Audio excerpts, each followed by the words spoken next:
Hey there, I'm Sergeant Luther Washington, and this is your DoD News Web Update. Here's a question. If you could increase your brain power, would you do it?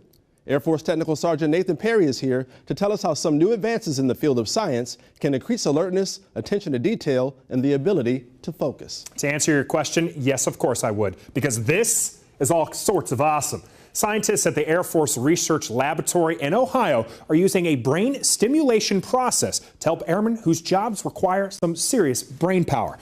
Let me break it down for you. It works like this. Electrodes are placed on different areas of the body, and an electric current is used to stimulate nerve cells in the brain, potentially increasing activity and function. Shocking, right?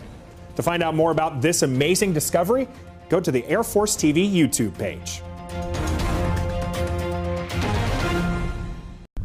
Money-saving ideas can come from anywhere. All right, so go ahead and start engaging that 100-meter target.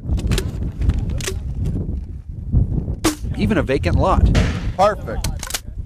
This is where Security Forces airmen at Altus train on the M203 grenade launcher. But not long ago, they had to drive more than 100 miles round trip to Fort Sill, Oklahoma to use the grenade range there. It was a costly and time-consuming process. And it didn't make much sense, since all they really needed There you go, that's a good hit. Go ahead and do it again. was a big open field. So, with a little coordination from some other base agencies, Good hit. the Security Forces Squadron was able to convert an unused plot of land on Altus There you go. into their own grenade range. Now, they can do this training, quite literally, in their own backyard. It's ridiculous in the amount of time that it took to go just to Fort Sill 55 miles away and fire versus what it does to go down the block and fire. There you go. This range that we're sitting on right now was built with 100% recycled materials. Nothing out here costs us a dime, but we're saving on average about $1,500 in fuel prices annually every year. When you add in man hours, we're saving about 720 to 750 man hours a year, depending on, how busy we are. Now, by itself, that might sound like just a drop in the bucket. All right, you're getting there. You're walking it in. But in an every dollar counts culture, a little initiative to get things done smarter and cheaper can go a long way towards helping the Air Force face today's budget realities. Tech Sergeant Nicholas Kurtz, Altus Air Force Base, Oklahoma. Good hit.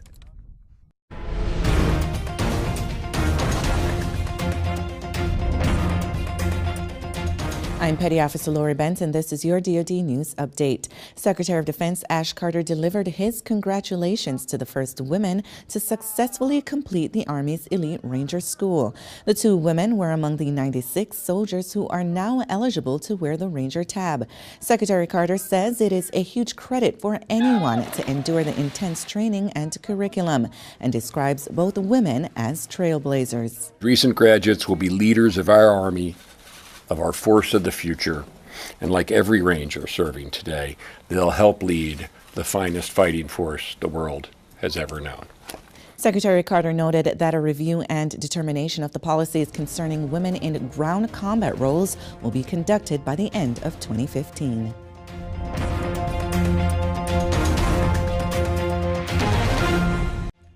I'm Petty Officer Michael Feddersen, and this is your DoD News Update. Over the weekend, Secretary of Defense Ash Carter welcomed the new chairman and vice chairman of the Joint Chiefs of Staff. Marine General Joseph Dunford is confirmed as the new chairman of the Joint Chiefs. Dunford was previously the Commandant of the Marine Corps and will become the nation's 19th chairman, succeeding Army General Martin Dempsey. And Air Force General Paul Selva is confirmed as the new vice chairman. Selva was previously the commander of U.S. Transportation Command. He succeeds Navy Admiral James Winnefeld and will be the 10th vice chairman.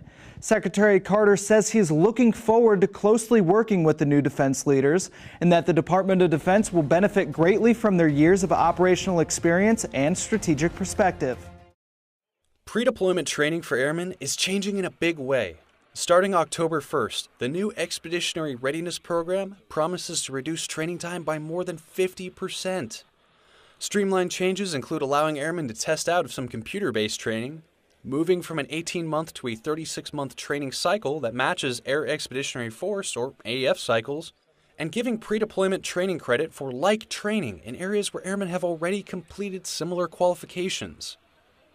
This streamlined program means the amount of recurring training is reduced, while critical deployment skills training will take place just in time, prior to deployment. Advanced deployment readiness training for airmen with the potential to go off installation is not changing. those members will still have to complete training that meets combatant commander and Air Force requirements. Reporting from Fort Meade, Maryland, I'm Senior Airman Nicholas Alder.